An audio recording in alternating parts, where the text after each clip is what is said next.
and then I'm going to talk just briefly about some different things that we are intending to do over the next 2 to 3 months. Okay, what are some of those things to look forward to as we continue to progress forward? And that what we're about to look forward to is just a starting point. There's going to be more things that get put on the calendar, more activities or more events that we're going to be looking to do as well. But first, let me start with a little bit of an update from the leadership team. So I'm just going to kind of read through my list, right? These are things that I think we can look over the last maybe 2 months, but we might go back farther than that, right? And just think about, again, how the churches and all of you, right, are really engaging and things to celebrate. So engagement in the community, right? I think as a leadership team, we've talked more about this. Dwayne's really been talking about this. How are we engaging the community one-on-one, as a group, or as a larger church body? Things like the After Harvest Fest and just representing, right, the Lord at that. I know it was FBC and a big sign and all that kind of stuff, but it was about connecting with people, right? Thinking outside of maybe what we've done in the past. You heard last week that Whitney invited all ladies, right, to an event later, I think it's in August, right, so coming up, not too far away, right? Thinking differently, engaging differently, connecting, and trying to open up opportunities to invite others to join. I've heard lots of good things. I haven't participated, but on the Wednesday night Hebrews study, I know it's a good group that comes out on a consistent basis and is participating in that. Many of you are participating in either the Tuesday morning prayer time or the men's group on, I think it's Tuesday mornings. There are other groups that are getting together as well. I just want to point to the camps. I know the summer camps are always the highlight for the kids, and even some of the workers that get to go as well, right? Some of the adults that get to go. But I just want to, I guess, celebrate not only at the high school camp. We talked about one of the boys, or he shared about his experience of giving his life to Jesus, right? And actually, I was the last day we were at camp down in Fall River this last week, and one of the girls, junior high cabin leaders, came up to me and said, "Hey, I just want you to know that this individual asked me to go have a conversation with what it really means to turn my life over to Jesus," and she made that commitment there. And then it was, well, how do we plug that, how do we get connected more effectively to that individual and to others? And I know that wasn't the only one. And I know there are other scenarios that's happening, but camps are a big moment, oftentimes in the life of kids, and what the Lord is doing in their life. So I want to celebrate that. Dwayne and Whitney have engaged Sterling College, right? And some leaders at Sterling College around how can we partner together? What would it look like to engage some of your college-age kids that are focused on youth ministry or ministry as a whole, right? And how can we engage them with FBC? Whether that's in having them come over and be a part of things that we're doing, and how can we collaborate a little bit on that? So there's work going on there, and there's an openness. Maybe that would be a good way to say that, Dwayne, right? To working together and to making some connections. Matter of fact, when I was at camp this last week, I was talking to my brother Josh, and his second oldest daughter, I can't even get him straight, right? So Kenna, his second oldest, goes to Sterling. Isaac, his third, I guess the third in line, right, is going into his senior year, and he's made a commitment to go to Sterling next year as well. And Josh was just saying, hey, if you're thinking about kids in ministry, Isaac has a real heart for ministry. He was there this week helping to co-lead a cabin. And so how can we continue to think about connecting with Sterling College in particular because of our legacy and personal connections there, but also what the college represents as far as centered in living in a Christ-like way. And then I want to talk about fall planning a little bit. We've had a number of different meetings as leaders. The leadership team met with the Triple E leaders. This is going back probably a month or 6 weeks ago, maybe something like that now. Time is moving really fast. We've met with the King's Kids leaders as well to talk about, what does the ministry look like going forward? How do we make sure that we're resourcing the ministries, the efforts, as well as work through some of the different leaders and how leaders may be transitioning in or transitioning out. So we're working on some of those things as well. Dwayne's talked about expanding Wednesday nights a little bit, right? King's Kids has been the emphasis, but for the adults that bring their kids out, they come out and drop them off and they go. And for some of them, it might be a date night. It might just be an hour without a kid. It might be run errands or go to the grocery store, whatever it might be, right? But for those that we can connect with, is there an opportunity for us to reach and connect with adults that again bring their kids out? And it wouldn't necessarily be plugging them into a King's Kids classroom or something like that, but it would be a specific time, an opportunity for adults to work together. So those are some of the things that as we look at what's happened or what's happening over the last couple of months and in the coming month, right? There's a lot of things going on. You all are involved in a lot of things that I didn't mention, right? But we're just excited about the movement, the progress, the participation, right? And the hearts that you all have, right? And you're showing up in service, right? So we want to, I guess, thank you for that, and we're just excited about what the Lord's doing in some of those areas. Okay, so I want to come back to this sheet. I brought this sheet up, right? In addition to those things that I just mentioned, the leadership team, plus 4 additional guys that I mentioned last time, Glenn is here, Austin Asher, Michael Widener, and Derek Foote, have joined us for a number of meetings over the last couple months. And we really talked a lot about this report, and specifically the items down towards the bottom, right? Those are the items that maybe had the most opportunity for improvement, or opportunity where we, as a church, reflected and said, we're just not very good at community engagement, corporate prayer, leadership development, outreach and evangelism. Right? Communication wasn't specifically on there, but communication has been a theme too in comments about how do we get information out? How do we share information more effectively, more timely, right? And engage in discussion. So we spent a lot of time, maybe 2 or 3 meetings talking about this list. And we narrowed it down to 5 topics, which I didn't have running.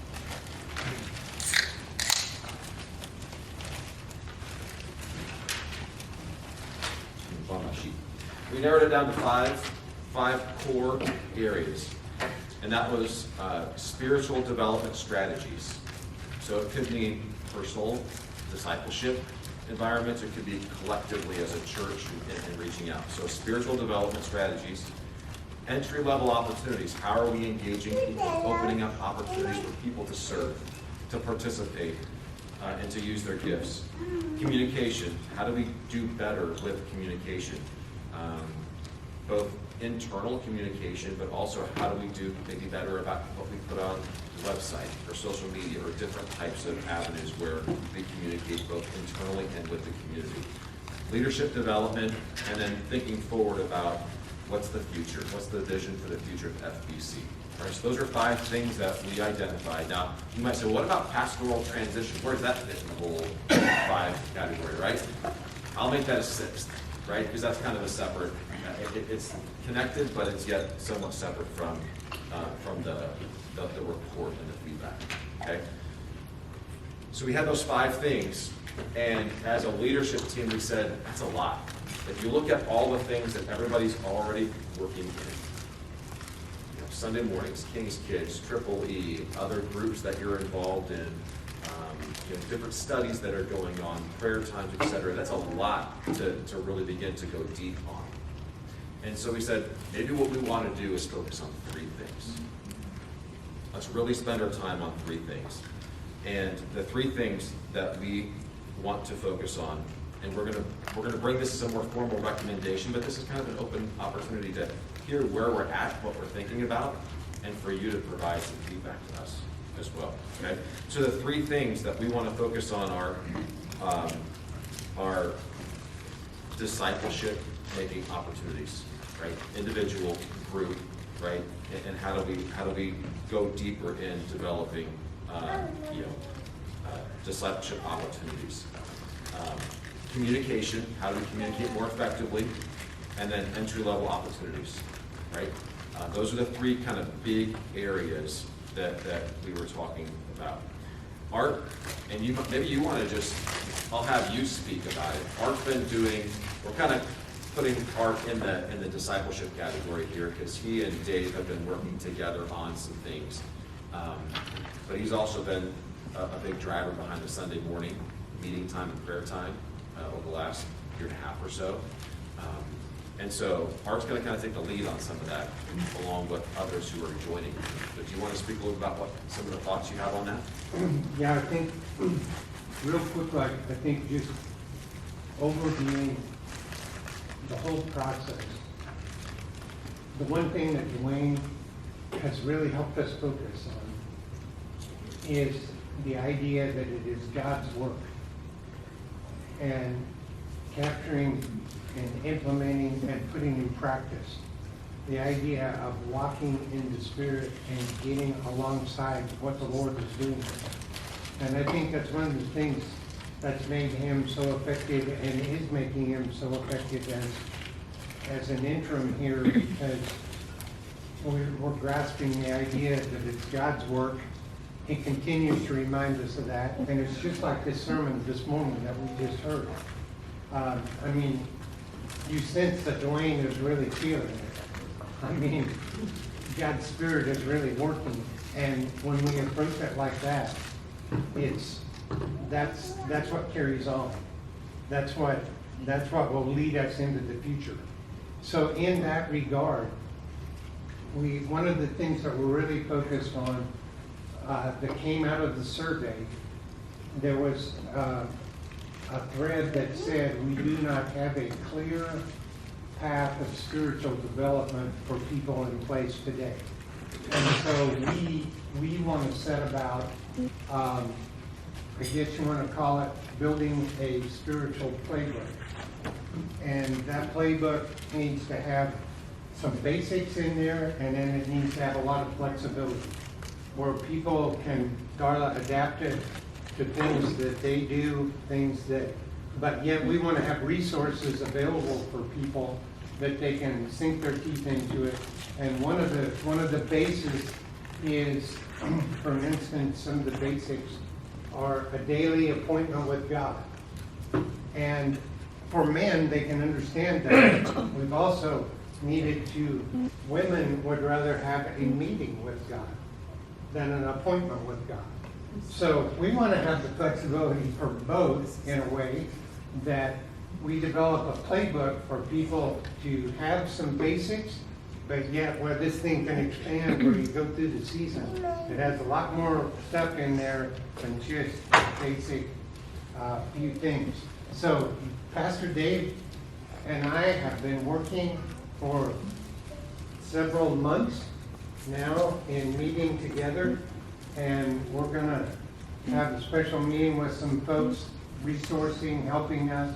But we want to have some things available here come September for people to be able to grab hold of and work with, and then just go from there. And Dwayne has helped me understand that we can have some ideas and get started, and then we've got to have a real vision for wherever God is going to take it. And we know it's going to be exceeding abundantly beyond what we're asking or thinking. Ephesians chapter 4. Building momentum. As we've talked as a leadership team, we can say, well, we need to have all these things in place. We need to figure it all out and have all this big plan in place. And I've been probably challenged as much as anybody on the leadership team by that. I keep going back to Dwayne and saying, I don't understand how this piece fits in. Like we're talking about individual pieces, but I don't see the big picture. If I don't know where we're going or how whatever, I don't know if these pieces all make sense to focus there, right? And as Dwayne's reassured me, is that begin to work. These are areas that we know we need to spend time, we want to work in. begin to build momentum, right? And then the bigger picture will begin to continue to fill itself in, right? So these aren't things that are just randomly grasped at and say, well, we're going to maybe do this, and then what about that over there? Right? These things are core to who we are and what we need to be about. And so begin to show progress and momentum, and we'll continue to put that picture together. Okay, that was a little bit about discipleship and the focus on discipleship. Entry-level opportunities. Dwayne's talked about it a number of times from the stage on Sunday mornings. Some of the young folks, the junior high school kids, or maybe even younger, are out doing announcements, right, as ways to plug in. Some of you may already be stepping into some of these roles, but just some examples of where there's opportunities to serve. And even where some people are saying, maybe I'll take a look at that. Maybe I'll try that. Ushering on Sunday morning, right? To hand out bulletins, to be by the door, maybe even go outside the door and welcome people outside the door as they come to church, right? That might be a little bit different for some of us. Help them find where they're going. Usher them to a seat or walk them in. Maybe even sit with them for a few minutes and have a conversation. The sound steps. We've had 2 people running sound for the most part for the last couple of years.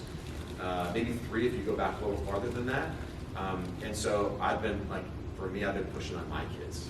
Had a conversation a couple weeks ago. We were in the car and they couldn't go anywhere. So we were talking about how do we participate. My kids are 11 to 16. I remember when we were in Vacaville, California, and I was doing video or whatever I was doing, and I don't even know how old I was, probably 9 or 10, right? And it probably wasn't the best, but it was participating, it was engaging, it was serving, right? And so the soundboard, right, is maybe overwhelming to some of you, and maybe some of you are like, I don't have an ear for music, and that's okay, right? That's the right place to be. But for my kids, come and learn. See what it's like. Maybe you can do this part, but not that part, and that's okay. But how can we serve? And there's opportunities to do that. Certainly there's opportunity to use your musical abilities on the worship team if you have an interest in that. We're looking at doing some different things, some enhanced things with our video streaming, and whether it's to Facebook or YouTube or whatever. And so how do we do more things on social media that provide a greater presence, but also reflect what the Lord is doing through each of you and through the church as a whole. And then there's a lot of opportunities to volunteer with King's Kids or Triple E, and again, those are only a few examples of where you could plug in, right? And those things, King's Kids and Triple E in particular, we're kind of in the summer transition, but school starts in 3 or 4 weeks, right? So it's not that far around the corner. I think usually the first part of September is kind of when we do some of the kickoff for the new school year. So again, a lot of opportunities to serve. I know many of you are already serving in different ways, but these are just opportunities for maybe those that aren't serving to participate, right? Step in on a few things. If you have a desire to step into more, right? That's always great to serve. So we're really working on, again, the entry-level opportunities. And then thirdly, communication. Again, I think all of you probably get the in-alert text messages, right? Or you have the opportunity to get them on your phone or in your email. There's not a lot that gets put out on our website. I know Tiffany does. You guys do some updates. You also do some updates, right? But as far as communication, what does that look like? How do we represent ourselves? For some of you, you might I don't even use social media. Maybe Facebook at best, right? But I don't use Instagram. I don't use, Snap, whatever all those different options are, right? But the group that we're also trying to reach is. Some of you may be there, some of you may not be there, but a lot of people are. And so how do we think about showing up to the extent we can, right? And so we talked about there are a number of people in our church that use that a lot or have an ability to use that. So how do we engage with them and say, what would you think about working on this strategy with us, right? Drawing them in to do some of those things. So we want to do a better job of communicating consistently.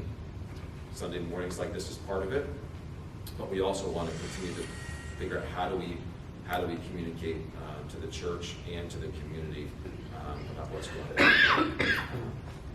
and that sort of thing. So those are just some examples of what we're working on those three topics. Again, discipleship focus, communication, entry-level opportunities, right? I would also just say the last one, because this came out of a conversation probably a couple months ago.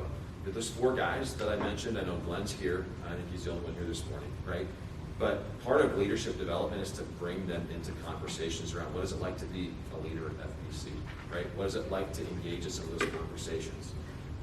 And through some of that interaction, some are saying, well, maybe that's an opportunity for the future, and others like, that's not really my gift. That's not really what I feel like God is calling me to do. And just being able to engage in those conversations in an active project, if you want to call it that, right, have been really, really helpful for us as well. All right, so then the last thing there is pastoral transition. I'm going to talk about it here in just a second, but that, even though it's not one of those core 3 things, right, it is something that we're going to really get back focused on here maybe later in August or into September, right? So a lot of this is building the foundation, building the groundwork, creating alignment and communication so that as we talk with those future pastoral candidates, we're all aligned around who we are, what we're focused on, and how that pastor can come in and serve, but also minister alongside what we're already doing. Okay, so for the next couple of months, again, there's a lot to fill in on the calendar. These are just a couple things that I wanted to make note of. So today and monthly, I know we've had the brown bag chats. So July 26th is today. In a couple of weeks, so it might be I said August 9th, but it might be the 16th. We want to come back and we want to have, or we want to provide in advance a more formal recommendation about where we're focusing our time. Again, I mentioned those 3 things, right? Communication, discipleship, focus, and entry-level opportunities. Are those the places that this group sees us really investing in right now and then building from there, right? We want to make sure that we're all aligned around that and really committed to those efforts and begin to move forward from there. We'll have another brown bag chat, I think the end of August, the 28th, I think we talked about, maybe is the date of that. And then September, again, late August and September will be our King's Kids and Tripoli kickoffs. So there's a lot to work on and get aligned around that. And certainly the leadership team will have a number of meetings on our Monday nights and those sorts of things that are happening as well to continue things forward. I forgot to put on here the August date that Whitney mentioned for the ladies event, right? But there's a lot of work going into it behind the scenes, right? Hopefully this was a little bit of information about where we are right now, what we're focused on. So yeah, with that, do you want me to pause and get feedback from them on those 3? Okay, so let's do that. Before we do the journey wall, those 3 things that I mentioned, plus pastoral transition. Do you all have any feedback for the leadership team on those topics? Again, those come straight out of the survey, right? Or the responses you provide. Certainly there's a lot more that we could spend time on. But if we want to focus on it. Women's meeting is the 22nd, I think. I'm sorry? I think the women's night is the 22nd. Thank you. 22nd. Okay, August 22nd is the women's night. I think that's right. You know that.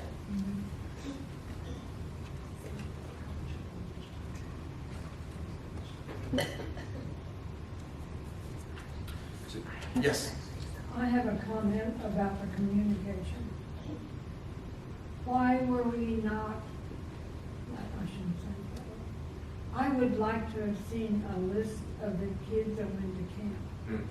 The LE and the youth. We didn't have anybody, I mean, I had no idea who was going. Sure. And I'd like to have a list so we could at least be praying for them. I know what other churches are doing, and I'm not saying it's you have to, but they've been hanging things on the doorknobs and just going door to door. I mean, I think everyone here pretty much knows who I am. It used to be that whether it's a one or another program, we used to have influence in nearly every child's life in the city of Ellinwood. And I would love to see that again, like where they all have a positive connection to, yeah, we went out there for a couple years and we learned about God, and it was really fun and exciting. I think that would completely change the community. And so whether we maybe reach out to the school, I don't know how they feel about that anymore, but it used to be they would send a flyer home with the kids, hey, it's time for Awana to start. I don't know if that's a possibility. I know it kind of depends on what leadership at the school says, but we could reach out to the schools, or we could go door to door, we could send flyers home with the kids, which I know we've done in the past, but hey, for the whole class, I'll have one in first grade that we can help with, and I'm sure there'll be enough other kids that could grab them for different classes. Yeah, that's great feedback. We have talked a little bit with Whitney and Allison about how do we get that information home, how do we get it out to a larger number of kids. Please don't take this as we don't want to do that. We need significantly more workers. You're correct. It is a problem everywhere. Yeah. So I think we have, I don't know how many kids are in each group, and we had a lot more workers, like actual classroom workers and leaders. So we have a lot of folks that come out here and set up chairs and Right. clean and serve and do meals, all that kind of stuff, and that's absolutely necessary for what we're doing. But we need a lot more people to stay and serve in classrooms and teaching I think it's roles. far more intimidating sometimes to work with kids than it is to just set up a chair. Sure. And I'm not just diminishing Yeah. that, like, I don't set up chairs, so I appreciate the crew every week that cleans up and sets up the chairs.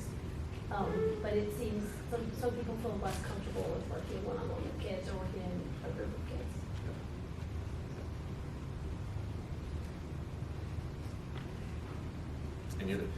Any other comments? Those are good parts of what we've talked about, right? They kind of fit into how do we communicate more, how do we get more connected with the community. As far as ushers, do you have any plans of creating a list of 7 or whatever to have people who are dedicated ushers? Would you like to take that on, John? Okay, we have a plan now. We're gonna work with John on a plan. I love it. That's right. Yeah, so, I mean, the frame of some of those things that we've talked about, how we execute on those, who would be leaders to kind of be responsible for kind of taking a sub part of that work, it would be another. Like I said, like I mentioned the whole social media thing, like that's not my deal. Like you're not gonna find me out there on social media really. But I know some others are, and so how do we try to connect with them and say, well, what do you think about this? Would you be willing to try some of these things, right? The ushering thing, John, right? The more we spread out, the more we each take different parts, right? The more that can be accomplished. And you can spread that out to not just ushering, but to everything being a deacon. So is there talk of the separation between elders and deacons? We aren't at that. We haven't had that conversation recently.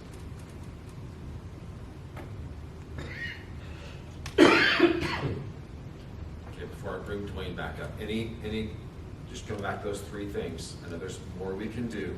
Do those sound like the right things to you all? Does align with, you're seeing some progress and a little bit of insight into where we're going. Yes. Can you read some of the other things that were on that list? On the challenging areas? Yeah, so leadership development, right, having a path for people either to step into teaching roles or church leadership roles, right, deacon or otherwise. Corporate prayer, we're doing, there's been some things that are, I know that there's activity happening around that. Community engagement and evangelism or outreach. Strategy and structure, so that's also part of what we're going to be working on, right, is, okay, what does the next 12 months look like? Or what's the next 3 years sort of look like?